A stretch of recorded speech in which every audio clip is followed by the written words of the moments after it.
Bonjour à tous, bonjour à toutes. Merci de préférer Planète 7 TV. Bienvenue dans cette interview qu'a bien voulu nous accorder l'ambassadeur de la France en République de Guinée, Monsieur Luc Briard. Bonjour, bienvenue. Merci, bonjour. Alors, pour commencer, vous êtes, je le rappelais tout à l'heure, l'ambassadeur de la France en Guinée depuis août 2024, où vous avez remplacé M. Marc Fombostier.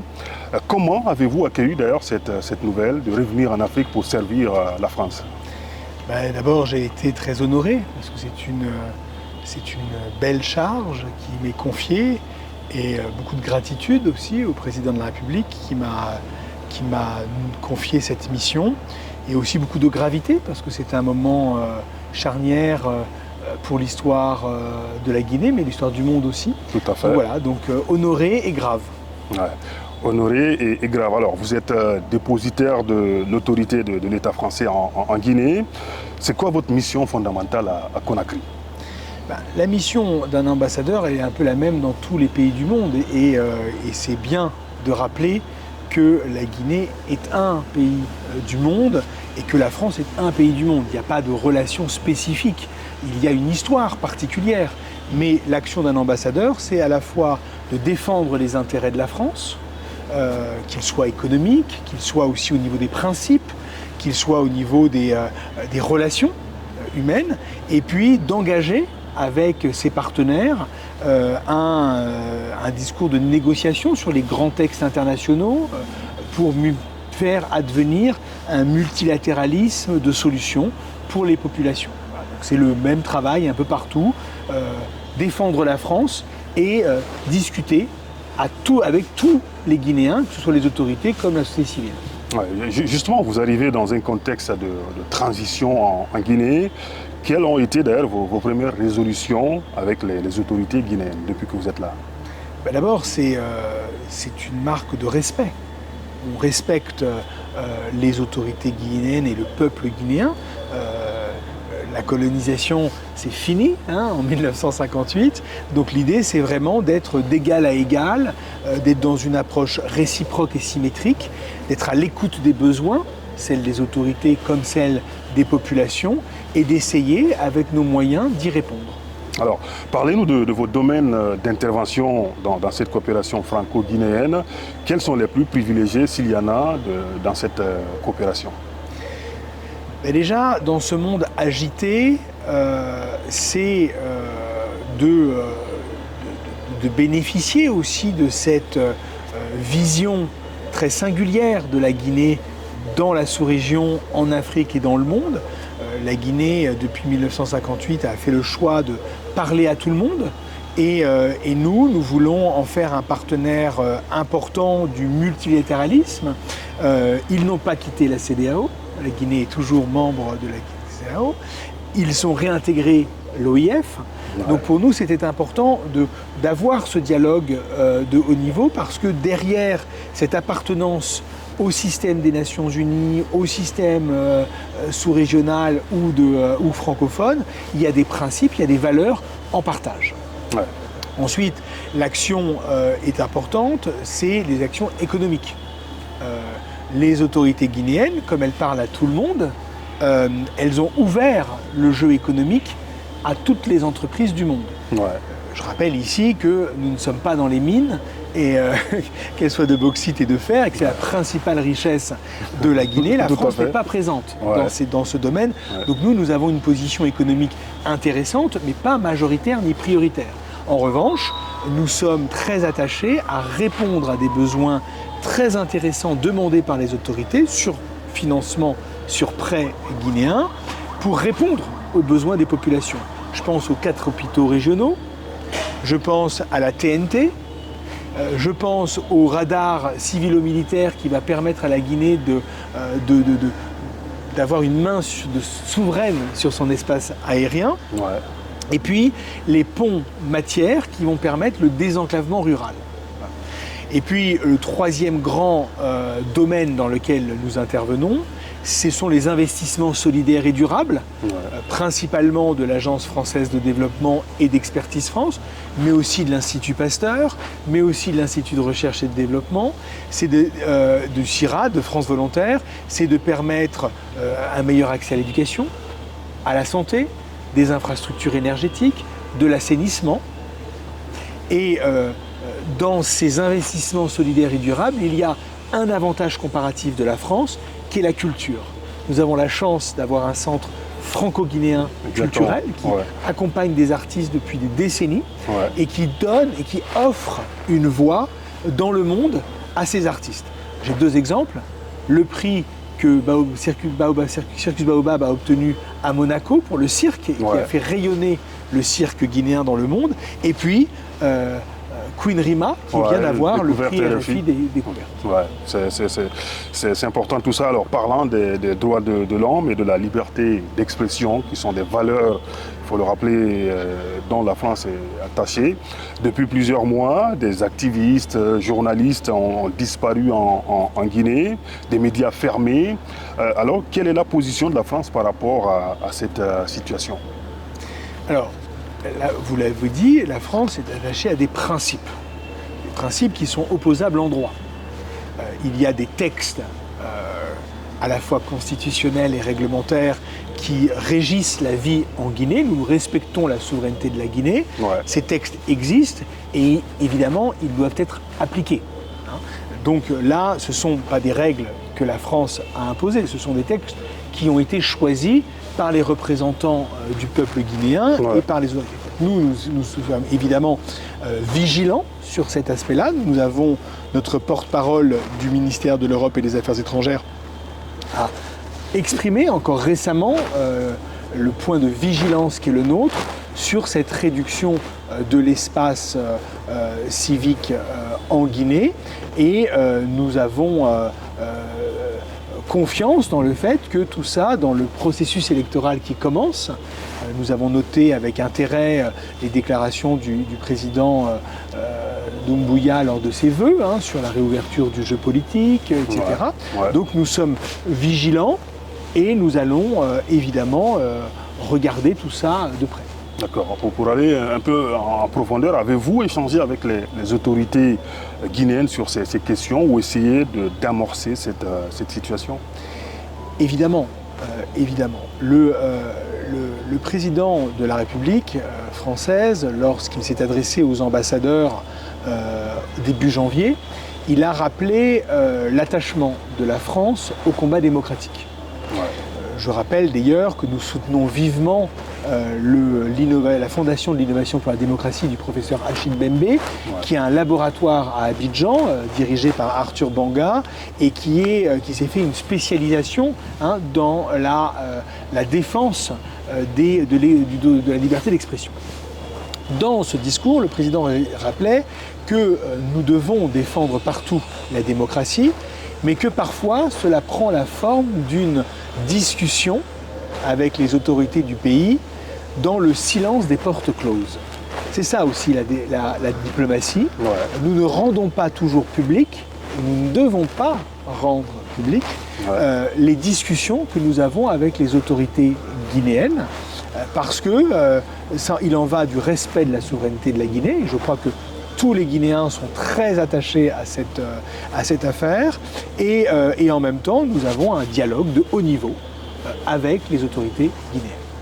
Alors, on va également évoquer le projet Simandou en tant que partenaire historique, je le rappelais tout à l'heure, de la Guinée. Quel est votre regard sur ce projet?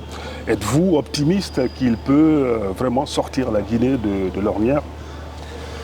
Alors, je suis pas fondé à répondre à cette dernière partie de question. Ce que je veux dire, c'est d'abord, c'était une arlésienne. Ce projet. Tout le monde en parle depuis le début de la Première République. Et là, force est de reconnaître, j'y suis allé avec mes collègues européens la semaine dernière. On va en parler d'ailleurs. Il est là, ce projet-là. Les 670 km de rails sont là, le port de Morebaya est là, les premières exploitations sont là. On peut se réjouir quand même de voir ce projet enfin sortir de terre. Ouais. Ça, c'est le premier point. Et je suis aussi forcé de dire que la renégociation de la gouvernance de ce projet qui permet à l'État guinéen aujourd'hui d'avoir une vision plus ferme et plus claire de ses ressources, elle est là aussi. Hein, il y a eu une renégociation, il y a eu une architecture de gouvernance qui est là. Donc ça, c'est quand même formidable pour la souveraineté de ce pays. Maintenant, tout le monde sait que avoir beaucoup de ressources minérales ou de matières premières, c'est parfois un risque. Ouais. Je pense que les autorités guinéennes en sont parfaitement conscientes puisqu'elles ont organisé cette vision 2040 qui est en train d'être finalisée. Et donc cette vision Simandou 2040, elle s'appuie sur le méga projet de mine, mais aussi sur les autres fondamentaux, les autres piliers nécessaires à la diversification économique du pays et sociale, avec la question de l'éducation. Donc, il ne faut pas non plus être toujours pessimiste. Il y a une vision et il y a des ressources. Nous sommes, nous, Européens, et moi, représentant de la France, à l'écoute des besoins des autorités guinéennes et des communautés guinéennes le long de ce corridor pour répondre aussi à des besoins et faire que collectivement ce projet Simandou soit un projet Wantanara, c'est-à-dire tous ensemble. C'est ça qui compte pour la Guinée quand même. Alors récemment, vous avez effectué une immersion diplomatique en Guinée forestière avec vos collègues européens. Quel est le bien fondé d'une telle démarche et comment l'avez-vous évalué sur le terrain? Je crois que vous connaissez le monde d'aujourd'hui. Il y a un monde en guerre, un monde perturbé. Dans nos pays démocratiques, des tensions se font sur des visions différentes du monde.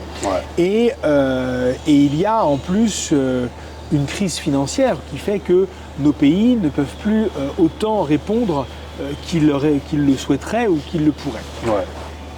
Donc la première raison, c'était d'aller voir en Guinée quel était l'impact de nos projets, est-ce qu'ils étaient utiles, est-ce qu'ils sont bénéfiques aux populations. À la base. Le deuxième point, c'était de dire l'Union européenne, elle n'est pas toujours connue, alors que si on agrège ce que l'Union européenne fait et ses États membres, nous sommes de loin le premier bailleur bilatéral et multilatéral en Guinée.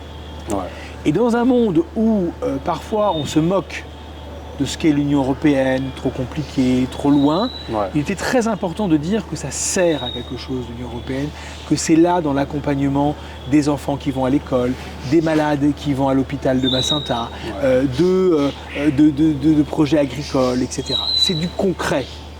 Et c'était important de l'incarner au plus près des communautés.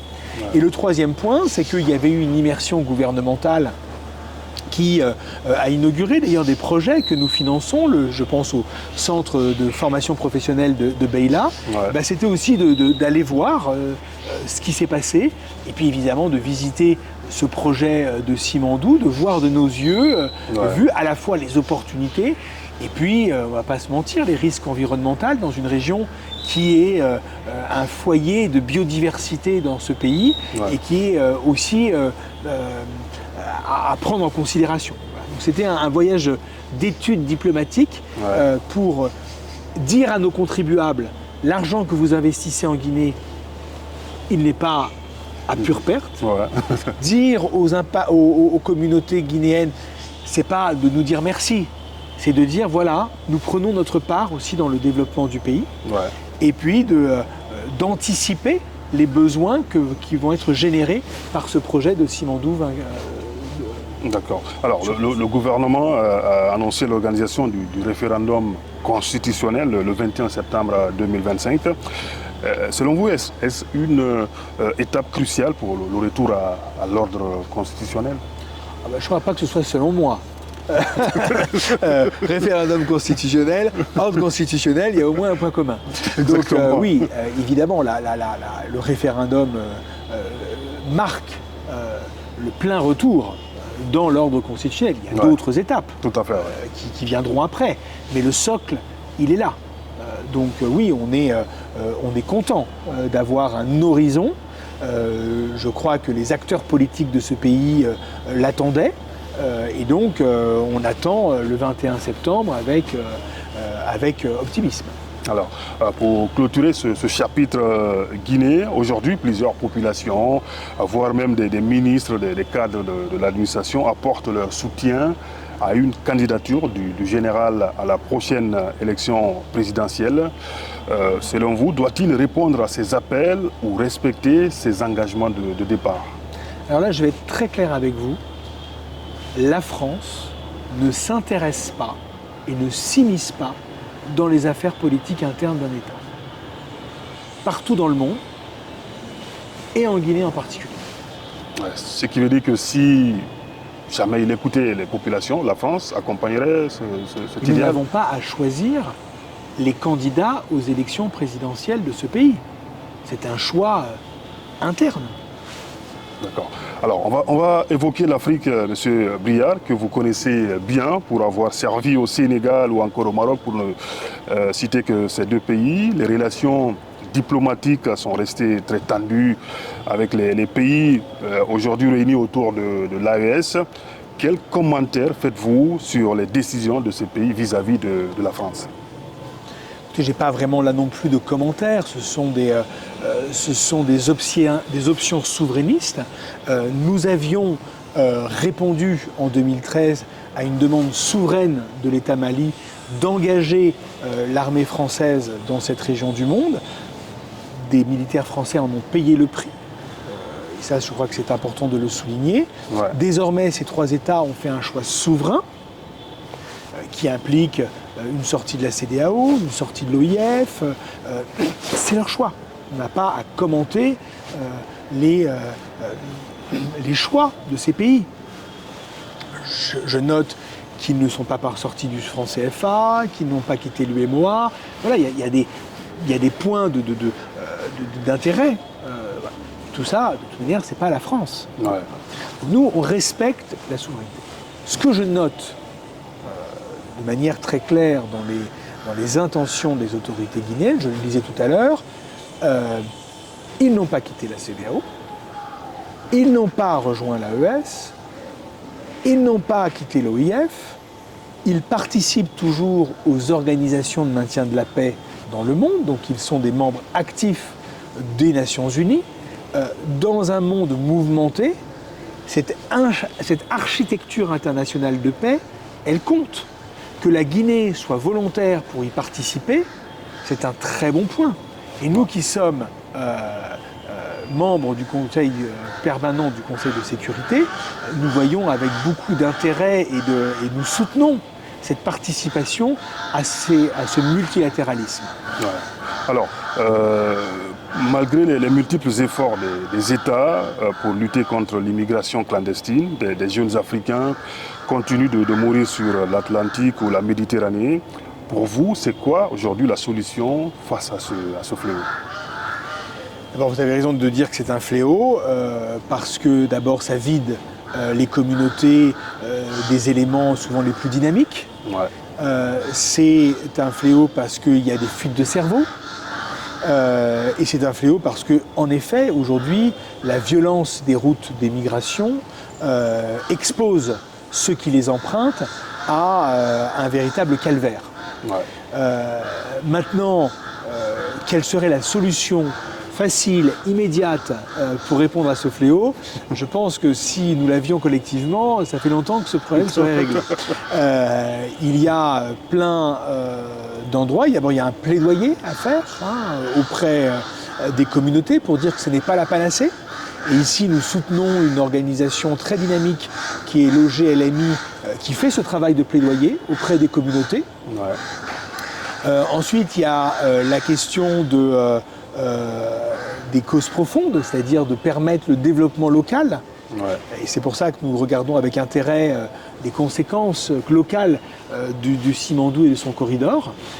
Et puis il y a les questions aussi plus sécuritaires sur la lutte contre les trafics des êtres humains, ouais. Les vendeurs de rêves, la violence du trafic des êtres humains. Ça, il faut aussi pouvoir l'adresser.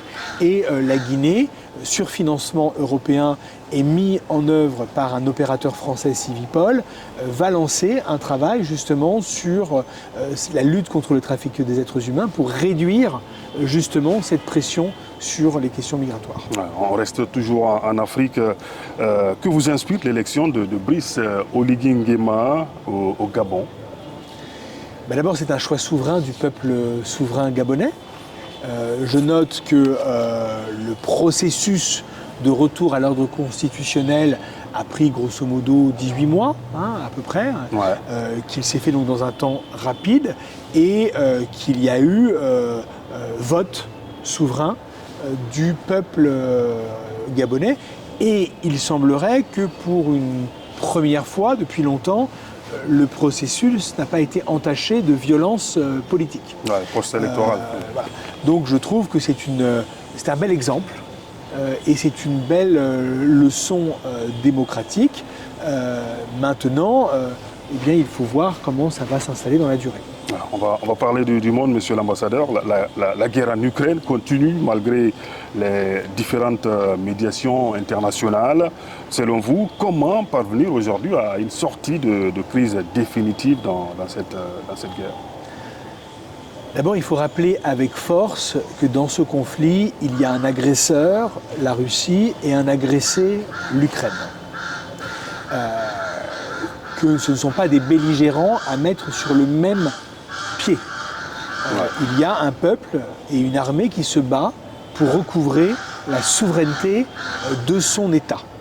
Et quand on est attaché à la souveraineté, et je crois que depuis le début de cette interview, j'insiste beaucoup sur la souveraineté, il n'y a pas de souveraineté à géométrie variable. Il y a une souveraineté partout. Et l'Ukraine doit recouvrer sa souveraineté. Maintenant, là encore, les efforts de l'Europe ou de la France pour arriver à des solutions de paix durables sont colossaux en termes d'investissement. Et donc, le président de la République, avec ses homologues européens, ne ménage pas sa peine pour trouver une solution politique, parce que de toute manière, après une guerre, il y a toujours de la paix. Donc il faut trouver, mais la paix, elle ne peut pas se faire à n'importe quelle condition. Il faut une paix durable, mesurable et protégée par la communauté internationale. Donc, tout ça est en cours de négociation. Moi, je ne suis pas un spécialiste, donc je ne peux pas vous répondre complètement. Mais en tout cas, les efforts sont là et les termes du débat doivent être doivent prendre en compte les intérêts de l'Ukraine. D'accord. On arrive au terme de cette interview. Est-ce que vous avez un dernier message à nos téléspectateurs, à nos internautes? Oui. Moi, d'abord, je voulais vous remercier de m'avoir permis cette interview. Je voulais dire aux communautés guinéennes et au peuple guinéen que la France joue son rôle en Guinée, pas plus que son rôle, qu'elle dit ce qu'elle fait ce qu'elle dit, dans la mesure et dans la limite de ses moyens, qu'elle n'a pas un rôle plus que ce qu'on voudrait lui assigner, et qu'elle est à l'écoute de toutes les parties. Elle parle aux autorités, elle parle à la société civile, elle parle à l'opposition, mais elle n'est ni médiatrice, ni ne s'immisce dans des affaires politiques. Simplement, nous sommes à notre place et rien qu'à notre place. En 1958, le peuple guinéen a dit non, mais il a surtout dit oui à la souveraineté, oui à la dignité et oui au développement économique. Et c'est ça que nous sommes prêts, évidemment, à accompagner dans la mesure de nos moyens. Allez, Monsieur Luc Briard, merci. Merci. C'est la fin de cette interview avec l'ambassadeur de la France en Guinée, Monsieur Luc Briard, qui répondait donc à nos questions. Merci à tous et à très bientôt sur Planète 7 TV. Salut.